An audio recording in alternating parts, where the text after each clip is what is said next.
Muito boa noite.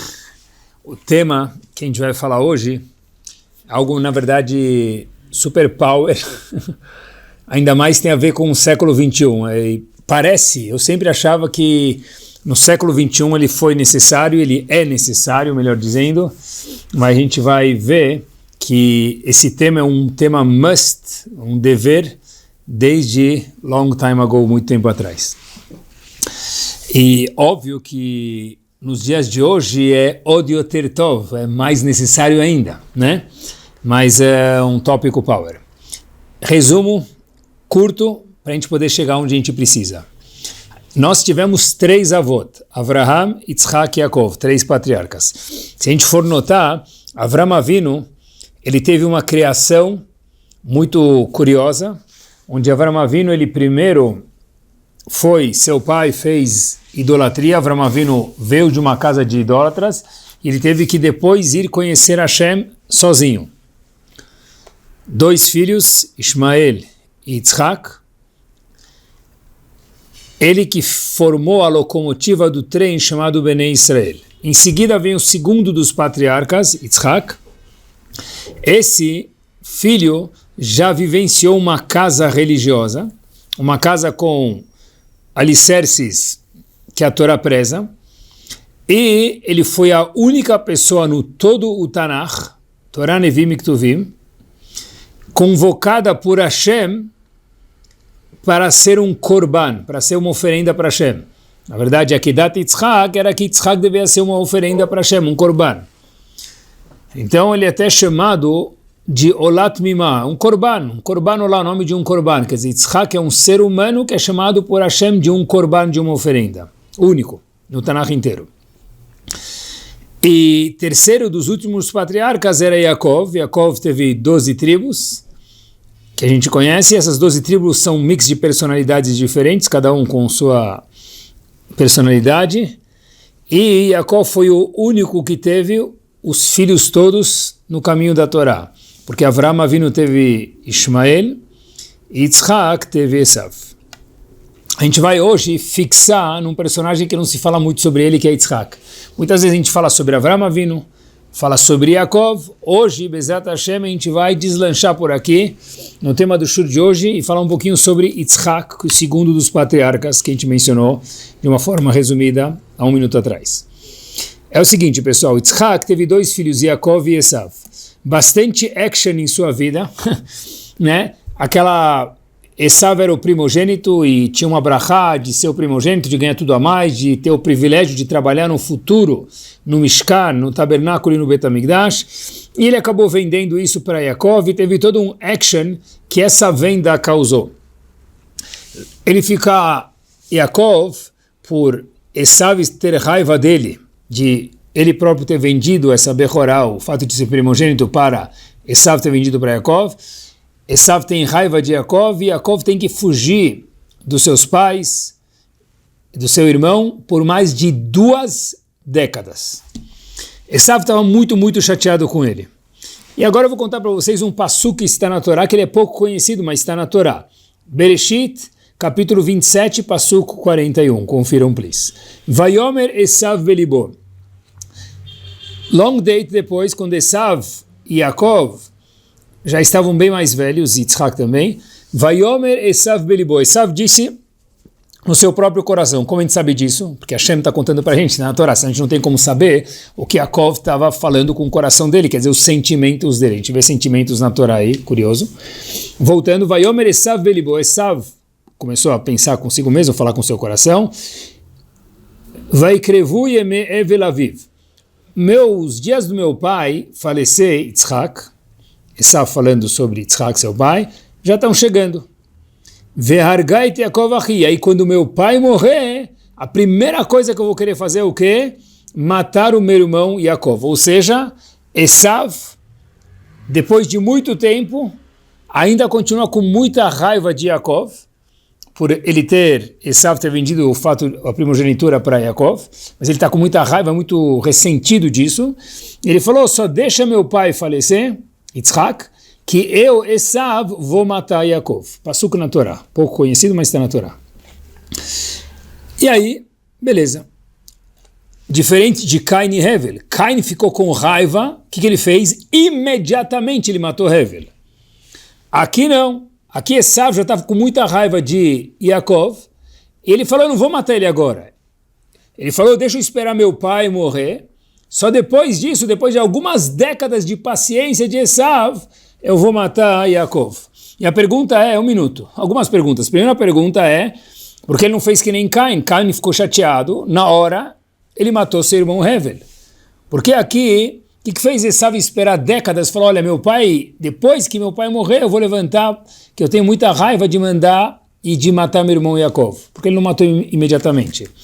E mais uma pergunta powerzíssima, meus queridos, um minuto. E daí que o pai dele vai morrer? E aí ele não vai ver ele matando o irmão, mas Rivka vai estar viva? Rivka faleceu depois de Yitzhak? Então, como que Esav vai matar seu irmão Yaakov? Porque ele está com muita raiva, porque o pai dele vai morrer, o pai dele não vai ver essa ação, então ele não está preocupado. Mas um minuto, Rivka ainda está viva, porque ele não está preocupado com o fato que Rivka vai ver. Duas perguntas. Primeiro, o que fez ele esperar tanto tempo? E dois, Rivka. Pior ainda, pessoal, se a gente for olhar para essas perguntas ficarem mais fortes, se a gente for olhar os records de Esav, Esav era um assassino. Esav era famoso no mundo por ser assassino. O valor da vida alheia, e óbvio que da dele também, porque uma coisa está relacionada com a outra, era muito barato para ele.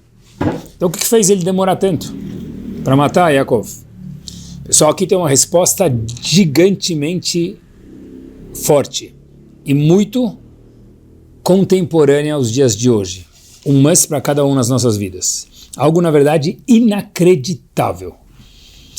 Tem um passuco que responde nossas perguntas.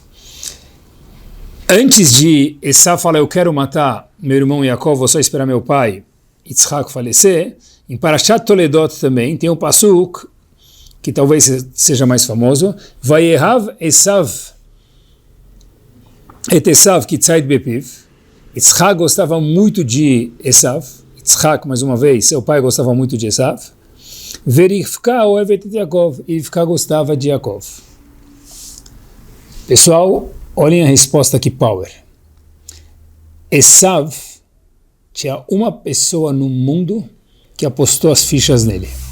Quem era Yitzhak? O passuco escreve, Vayehav et Esav. Yitzhak gostava de Esav. E Rivka termina o passuco dizendo, Ohevet et Yaakov, gostava de Yaakov. Todo mundo no mundo olhava para Esav como wanted. Aquele cara que a gente precisa procurar ele, dead or alive, vivo ou morto, a gente precisa matar esse homem, tirar ele da sociedade. Menos uma pessoa. Vayehav et Esav. Yitzhak gostava de Esav. E é óbvio que Esav sabia que Yitzhak gostava muito dele. Yitzhak é o pai, mais uma vez Esav é o filho. Pessoal, o que isso muda? Muda mundos. Olha o que isso gera, pessoal. Fora o I love you, que era sincero, óbvio, né? A Torá conta isso pra gente. Tem algo bem mais giant por trás. Esav falou o seguinte, meu pai gosta de mim, e meu pai tem uma imagem maravilhosa de mim. Eu não quero destruir essa imagem que meu pai tem de mim. Por isso, apesar que eu tenho raiva do meu irmão Yaakov, por décadas, não que nem Cain que matou seu irmão na hora, eu vou segurar essa minha raiva, pessoal, Esav o assassino, vou segurar essa minha raiva para não desfazer a imagem que meu pai tem de mim. Depois que meu pai falecer, Yitzhak, como o passuco diz, aí sim eu vou matar meu irmão Yaakov.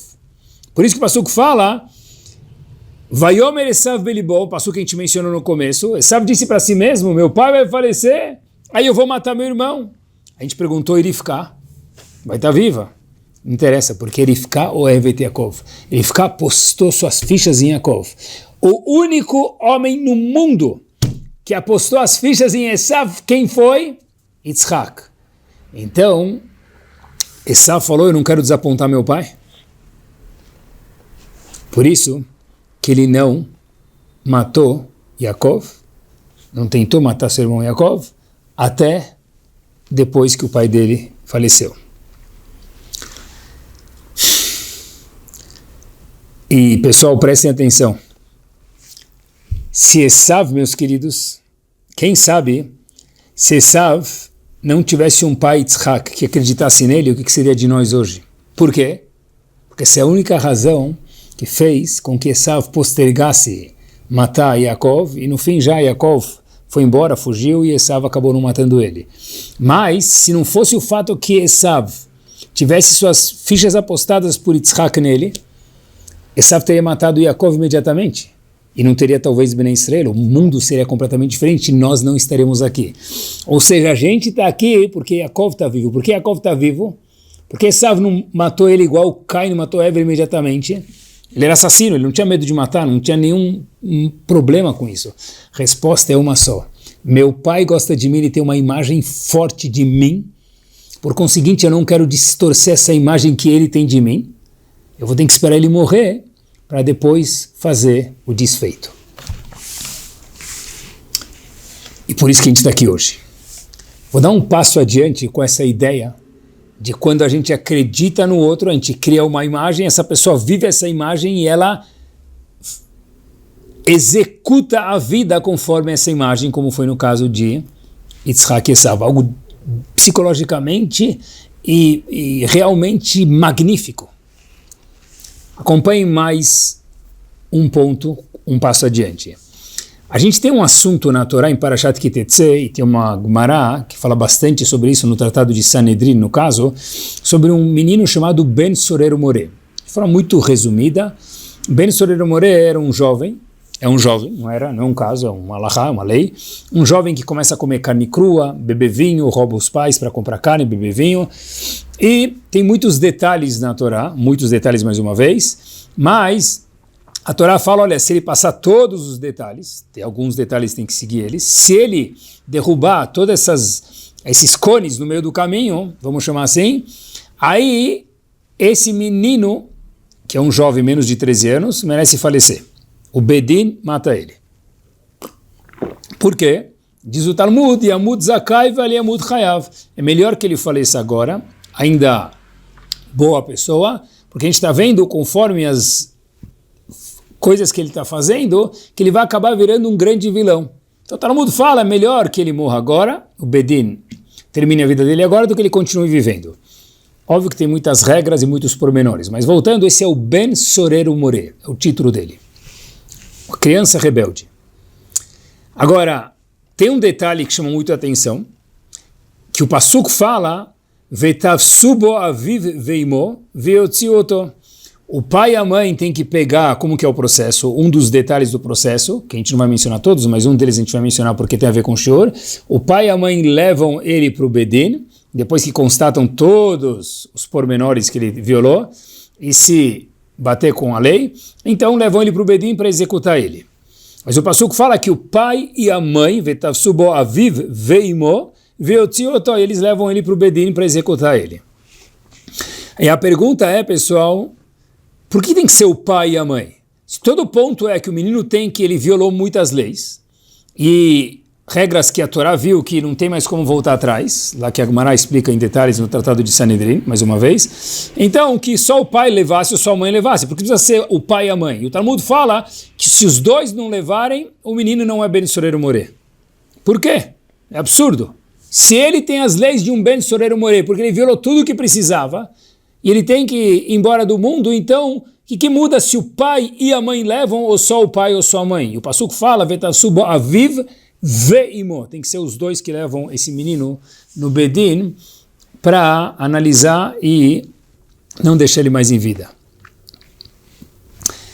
Rav Elias Vei foi um dos gigantes, especialmente nos Estados Unidos, foi o Rosh Yeshiva de Filadélfia.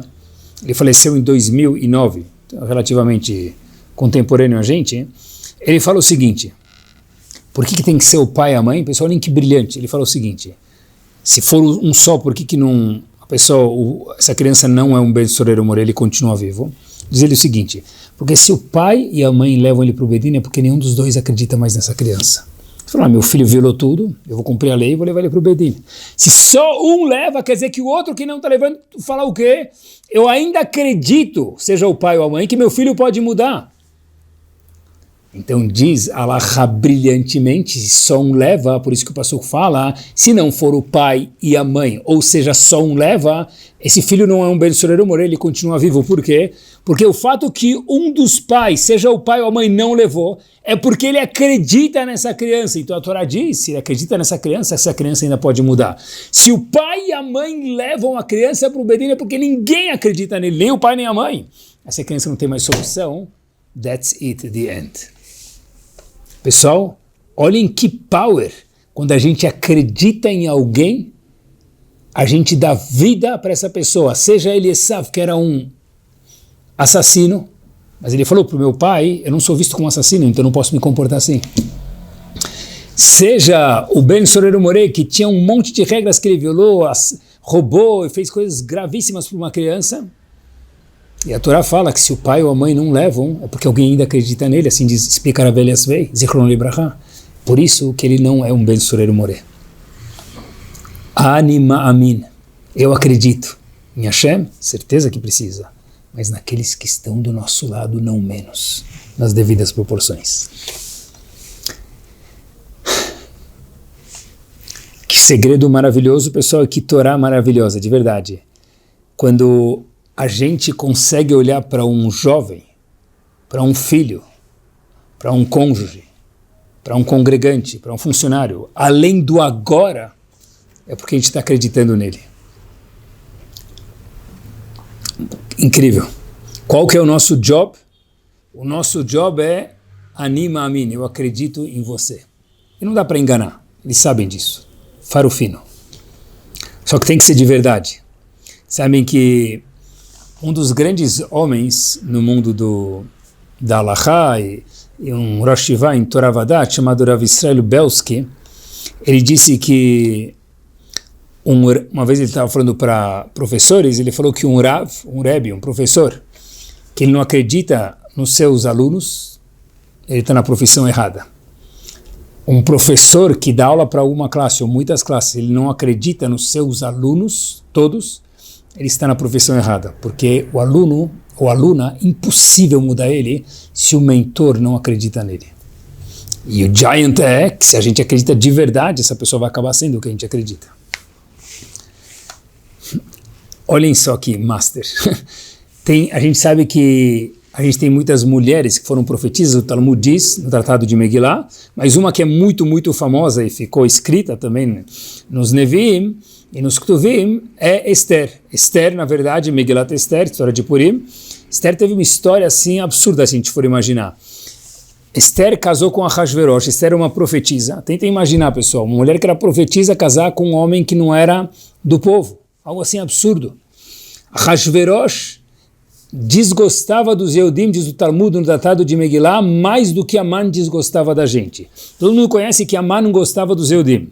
Ahasverosh, diz o Talmud, ele prova lá, que desgostava dos Yehudim mais do que Aman desgostava da gente.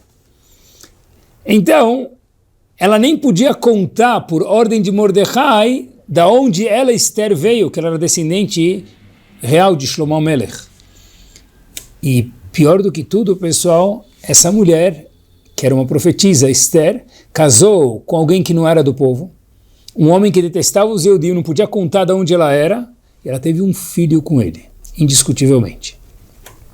De onde ela teve força para continuar casada, para ter um filho com esse homem? É absurdo. Tenta imaginar agora a filha de um Rav muito importante casa com alguém que não é do nosso povo. É absurdo. Aqui Esther era uma profetisa. De onde ela teve força para não contar que ela era descendente de Shlomo HaMelech, continuar fazendo tudo o que ela precisava fazer? Teve um filho com um homem que a Gemara conta que Ahasverosh era um bêbado. Está escrito na Megillat Esther, capítulo 2, Pasuk 7. Vaihi omen et hadassai Esther. Tradução ao pé da letra é que Mordecai adotou Esther. Essa é a tradução ao pé da letra. Mas eu vi uma explicação maravilhosa. Vai omen. Omen vem da palavra emuná. É o substantivo do verbo emuná, de ter fé.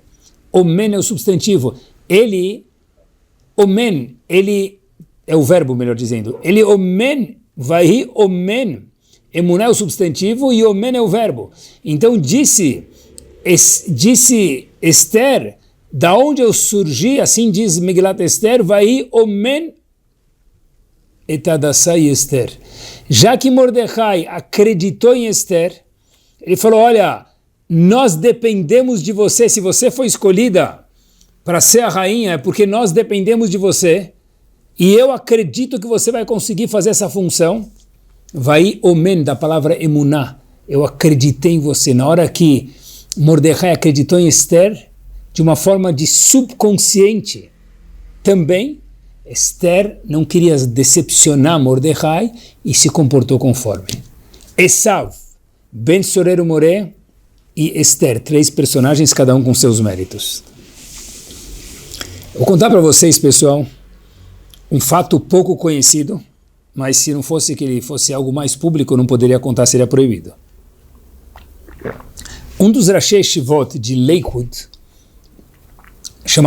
se chamou Rav Shneur Kotler, Zichron Libracha. Ele faleceu em 1982, filho do Rav Aaron Kotler, o fundador da Yeshiva de Lakewood. Yeshiva não, me permitam, do mundo, do país, do universo chamado Lakewood. É um mundo de Torá. Literalmente um mundo de Torá. Rav Aaron Kotler fundou, seu filho, Rav Shneur Kotler, falecido em 1982, continuou o trabalho do pai e fez a Yeshiva crescer mais ainda. Rav Shneur Kotler teve um filho com o nome do avô, nome do pai, na verdade, avô do filho, né?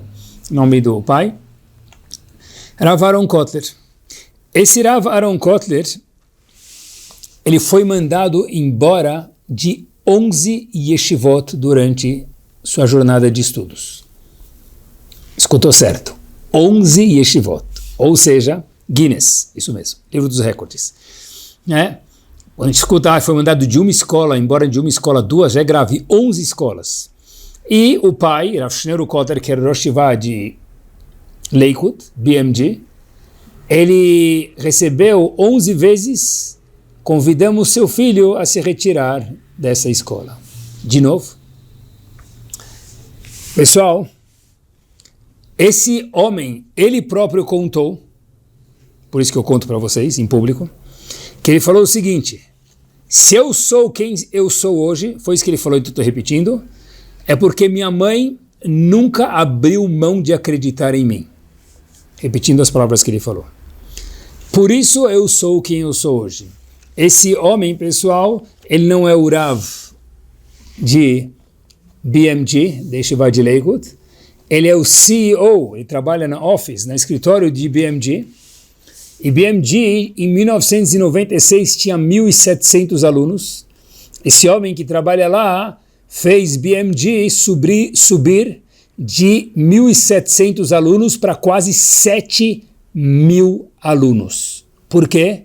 Anima Amin. A mãe dele, Ma'amin, acreditou nele. Mas ele foi mandado embora de 11 escolas. Mas eu sei que eu tenho potencial, porque minha mãe acredita em mim, eu não vou dar um desfeito para minha mãe. Então eu vou fazer o máximo para manter essa imagem que minha mãe tem de mim viva. Algo psicologicamente absurdo, mas é assim que funciona. Pensar... Na verdade, pessoal, acompanhem comigo. Aqueles que estão à nossa volta não precisam de perfeição. Eles precisam, na verdade, de um apoio e nós não podemos limitar essas neshamot que estão ao nosso lado. Sabe, Gui, pensar assim é a forma natural de pessoas grandes. Para a gente é uma novidade, talvez, com todo respeito a todo mundo que estiver escutando, mas para os nossos Gdolim isso era algo comum. Vou contar para vocês uma história que eu tinha visto ela faz muito tempo atrás, mas eu vi ela escrita. E da pessoa que contou, e para mim me chamou muita atenção, eu queria compartilhar com vocês. Tem tudo a ver com o show de hoje. História um pouco ousada e engraçada, mas ela é verdadeira. Um jovem teve uma ideia diferente. Adolescência, tudo é possível. Teve uma ideia muito diferente. Ele foi passar um trote, até aí é normal, divertido talvez. Para quem? Para o Rav Moshe Feinstein. Muito diferente. Ligou para o Gadol Hador passar um trote para ele. Pior ainda, ele esperou a madrugada para ligar para o Rav Moshe Feinstein passar um trote.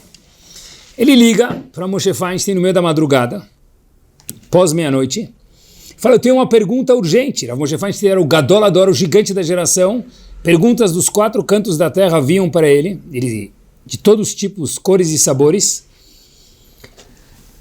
A esposa atende e fala para ele, você tem certeza que é urgente porque meu marido está dormindo?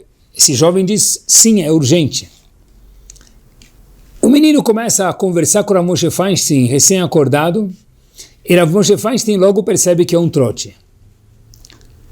O que a gente teria feito? Melhor não falar. Mantenha em silêncio. Tá bom? O que Rav Moshe Feinstein fez? Vejam só. Ele falou o seguinte para o menino, o que você está estudando? O menino ficou com receio de falar o que ele está estudando, porque vai descobrir que Yeshiva ele estuda e talvez vai penalizar o menino. O menino Rav Moshe Feinstein falou para ele, relaxa, eu só quero saber que tratado do Talmud você está estudando. Então ele falou, eu estou estudando tal tratado. Que página? Tal página. A Moshe Feinstein que sabia o chassi inteiro, o Talmud inteiro na ponta da língua, falou para ele, eu vou te fazer uma pergunta que o Tosfot, um dos comentaristas, faz sobre o Tosfot. Uma pergunta sobre o Tosfot, e eu acho que você vai gostar. A Moshe Feinstein começou a contar para ele a pergunta sobre o Tosfot. O Tosfot é um comentarista do Talmud. E percebeu que o menino nem sabia Agmará para chegar no Tosfot para fazer a pergunta sobre o Tosfot. No meio da madrugada, a Moshe Feinstein sentou com o menino pelo telefone e estudou Agmará. Depois que o menino estava claro na Agmará, a Moshe Feinstein, sim, isso mesmo, no meio da madrugada, ensinou o Tosfot para ele. Depois disso, meus queridos, o que ele fez? O que ele fez? Ensinou a pergunta power que a Moshe Feinstein tinha sobre o Tosfot. O menino repetiu a Agmará. Viu que estava claro? Repetiu o Tosfot para Moshe Feinstein, repetiu a pergunta sobre o Tosfot. Tosfot, mais uma vez, é um comentarista na Gemara. A pergunta sobre o Tosfot para Moshe Feinstein. Moshe Feinstein viu que estava super claro para ele. Falou para ele o seguinte, olha, vou te pedir um favor. O menino falou, Rav, depois de tudo que você me ensinou, pode me pedir o que você quiser. Falou para ele, amanhã, quando você chegar no shiur, faz essa pergunta para o teu Rav. Só isso, disse ele, claro. O Rav começou a ler a Gemara. No shiur, no dia seguinte, o menino que passou o trote estava lá, e ele já sabia Agmará, porque tinha estudado com o Rav Moshe Feinstein no meio da noite no telefone, e o Rav leu o Tosfot, e o menino já sabia o Tosfot, porque o Rav estudou com o Rav Moshe Feinstein, e termina o Rav de explicar Agmará e o Tosfot, o menino levanta a mão, aquele menino que não é nada brilhante, o Rav ficou surpreso, e o menino fala o seguinte, eu tenho uma pergunta, e ele menciona a pergunta que o Rav Moshe Feinstein ensinou para ele ontem. O professor olha para ele, o Rav, olha para ele e fala, que pergunta, uau! Já ensinei essa Gemara muitas vezes, nunca tive essa pergunta. Que pergunta brilhante, de onde você teve essa pergunta? Disse ele, do meu Havruta. Mas quem é teu parceiro de estudo? Diz ele, Rav Moshe Feinstein. Você estuda com Rav Moshe Feinstein? Diz o menino, sim. E era verdade. Estudou ontem à noite com Rav Moshe Feinstein. O Rav quebrou a cabeça uma semana para procurar a resposta e tratou o menino de outra forma, porque se você é Havruta do Rav Moshe Feinstein, você merece um tratamento VIP. Rav Moshe Feinstein tratou ele de forma VIP em vez de dar bronca. O Rav, vendo que ele é Havruta do Rav Moshe Feinstein, tratou ele de forma VIP ao cubo. E o menino ficou VIP. Esse menino depois, meus queridos, virou um Magid Shiur, um professor numa das yeshivot em Nova York. O menino que foi passar trote para Moshe Feinstein. A Moshe Feinstein falou para si mesmo, se eu acreditar nele, ele vai acreditar nele. Se ele acreditar nele, that's it. Estamos feitos. Vai ser igual Esav, igual Esther, igual Ben Sorero More, que a gente mencionou no shiur. É um ciclo vicioso. Ani Mamin, nós precisamos acreditar naqueles à nossa volta. Porque, pessoal, todo mundo quer ter segurança hoje em dia. Tem 2 portarias para entrar num prédio, entrar em qualquer lugar, não é num banco. Qualquer prédio você tem 2 portarias. Mas como pessoa, nós queremos ter segurança. E a gente quer manter a nossa imagem. Que imagem? A imagem que a gente pode projetar neles, essa imagem que eles vão querer manter. Ou seja, quando a gente acredita naqueles à nossa volta, especialmente quem é mais próximo, eles fazem dessa imagem a realidade e vivem conforme isso. E não dá para enganar, pessoal, porque eles têm faro fino, sensibilidade. Se a gente acredita de verdade neles, jackpot. O desejo intenso, especialmente no século XXI, parece que não era só o século XXI, porque a gente aprendeu de Esav aqui também, falei para vocês, né? Pensei que era uma coisa do século XXI. É antigo, mas hoje é mais necessário, eu acho, que a história é antiga, mas é um must. Sabe que vou contar para vocês algo que aconteceu comigo. Pessoal, vou dividir com vocês. Eu me lembro que quando eu estudei em Baltimore, na Yeshiva, privilégio de estudar na Yeshiva, e eu fiz primeiro 1 ano e meio de Yeshiva, full time, graças a Deus, anos maravilhosos, e depois eu comecei a fazer Yeshiva, ia para a faculdade bem no fim do dia, umas 5 da tarde, período noturno, fazia a faculdade. Eu comecei a fazer faculdade, mas eu gostava tanto de Yeshiva e estava tão gostoso de estudar a Torá, eu vi que a coisa mais gostosa do mundo é estudar a Torá. Eu falei, olha, eu não quero mais continuar fazendo faculdade, eu quero me dedicar 24/7 para a Yeshiva.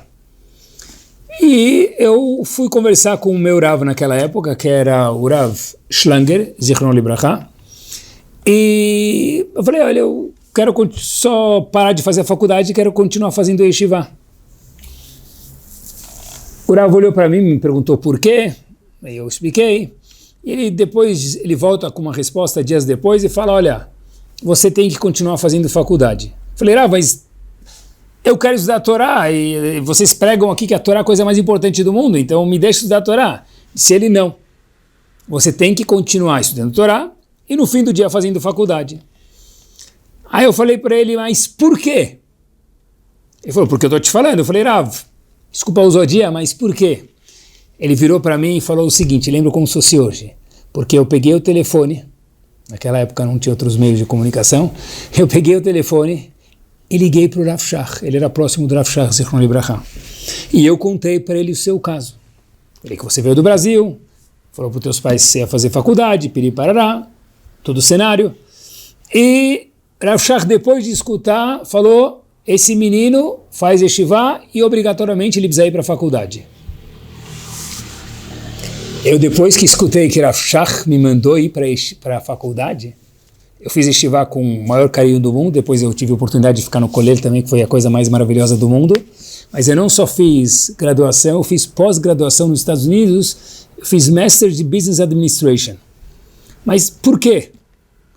Porque eu tinha prometido para os meus pais, mas 2, eu queria parar porque eu vi uma nova vida. Mas se o Rav Shach me falou isso, é porque ele falou que isso é bom para mim, e criou essa imagem em mim que eu preciso fazer porque ele me pediu, então é isso que eu preciso. Ficou essa imagem em mim e eu fiz até o fim. E terminei.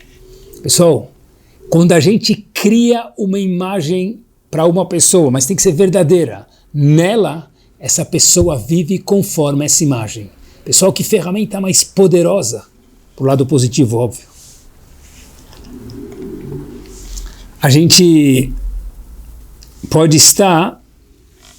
Eles falam que, para terminar, não dá para estar em mais do que um casamento ao mesmo tempo, não dá para dançar, ter uma expressão em 2 casamentos ao mesmo tempo. Hoje eu aprendi que dá para discutir com isso.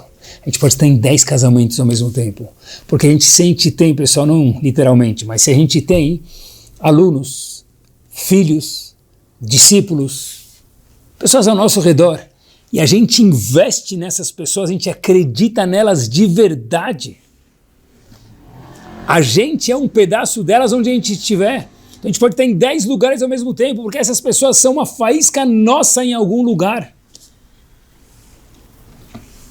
E amanhã, essa pessoa talvez nem lembra, ou talvez lembra, não muda. O ponto é que a gente criou pilares de pessoas maravilhosas, porque a gente acreditou nele, nela, neles, nelas de verdade. Pessoal, toda criança é uma promessa esperando um olhar de confiança de um mentor. Eu repito, toda criança, sem exceção, não existe criança ruim. Talvez existe uma de milhões, eu nem sei se existe, eu acho que não existe. A criança é ruim, como que dá para essa criança ruim? Muito difícil. Toda criança é uma promessa esperando um olhar de confiança, pessoal.